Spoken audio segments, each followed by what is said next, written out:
હવે રાજકોટની કરીએ, જ્યાં રાજકોટ લોધિકા સહકારી સંઘની ચૂંટણીને લઈને રાજકારણ ગરમાઈ ગયું છે।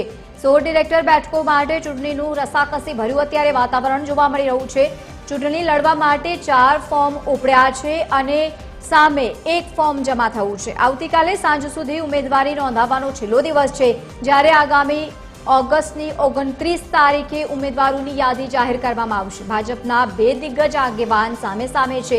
જયેશ રાદડિયા અને પ્રશાંત કોરાટ ચૂંટણીમાં રસ લઈ રહ્યા છે। આ ચૂંટણીમાં પૂર્વ મંત્રી અરવિંદ રૈયાણી, પૂર્વ પ્રમુખ નીતિન ઢાકેચા, નરેન્દ્રસિંહ જાડેજા અને ખેડૂત આગેવાન બાબુ નસીબ મેદાને ઉતરશે। પ્રમુખ પદ માટે ભાજપના જ 2 જૂથો વચ્ચે અસ્તિત્વની ભારે લડાઈની પણ શક્યતાઓ અહીંયા સેવાઈ રહી છે। વધુ માહિતી સાથે સંવાદદાતા રવિ મોટવાણી રાજકોટથી લાઈવ જોડાયા છે। રવિ, ચૂંટણીને લઈને અહીંયા રસાકસીનો માહોલ જોવા મળી રહ્યો છે, રાજકારણ પણ ગરમાયું, કેવો માહોલ છે?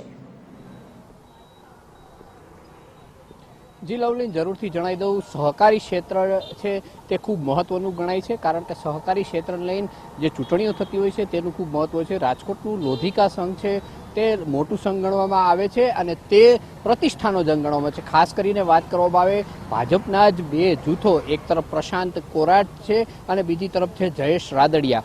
આ બંને જૂથો વચ્ચે આ લડાઈનો ખરેખરીનો જંગ હાલ ચાલી રહ્યો છે તેવી સ્પષ્ટ દેખાઈ રહ્યું છે।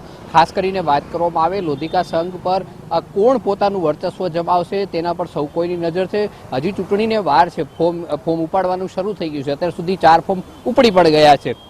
તો હવે ખાસ કરી જે ભાજપ છે તે શિસ્તબદ્ધ પાર્ટી કહેવામાં આવે છે અને મેન્ડેટ આપે અત્યારે ચૂંટણી લડવાની હોય છે, પરંતુ હજુ સુધી મેન્ડેટ આવ્યું નથી। એની પહેલા જ ફોર્મ ઉપાડવાના શરૂ થઈ ગયા છે અને ફોર્મ ઉપાડી રહ્યા છે અને કોણ ફોર્મ ભરશે ને આ ચૂંટણી જંગમાં ભાજપના દિગ્ગજ નેતાઓ વચ્ચે આંતરિક યુદ્ધ ચાલતું હોય તેવા દ્રશ્યો સતત જોવા મળી રહ્યા છે। આ ચૂંટણી માટે ગત ટર્મમાં જ્યારે ચૂંટણી હતી ત્યારે જયેશ રાદડિયા અને અરવિંદ રૈયાણી સામે હતા અને આ વખતે પણ જયેશ રાદડિયાની સામે પ્રશાંત કોરાટ છે, સાથે સાથે પ્રશાંત કોરાટ અને જયેશ રાદડિયા સામે છે। તો પ્રશાંત કોરાટ છે તે અરવિંદ રૈયાણીને મદદરૂપ થઈ રહ્યા છે, તો સામે પક્ષે જયેશ છે પૂર્વ પ્રમુખ છે નીતિન ઢાકેચાને મદદરૂપ થઈ રહ્યા છે તેવા દ્રશ્યો હાલ જોવા મળી રહ્યા છે। આ ચૂંટણી ઉપર જેનું પણ પ્રભુત્વ રહેશે, આ ચૂંટણી જે જીતશે તેનું પ્રભુત્વ ઊંચું રહેશે તેવું માનવામાં આવી રહ્યું છે। જી લવલી, બિલકુલ રવિ, આભાર સમગ્ર માહિતી સાથે જોડાવા બદલ।